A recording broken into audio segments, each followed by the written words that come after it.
In this video, guys, I'll be telling you how to turn off center stage on your iPads or iPhone. So if you want to stop or turn off, first of all, open the FaceTime app or the video calling app.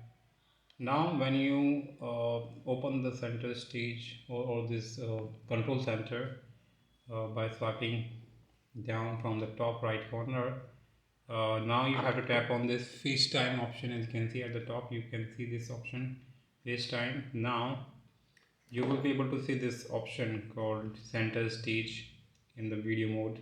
This is for the audio. You can change the audio, and here you can change the port. You can see the portrait and center stage. So you have, if it is enabled, just tap on it to disable and it will be completely grayed. So yeah, this is how guys you can disable it or turn it off.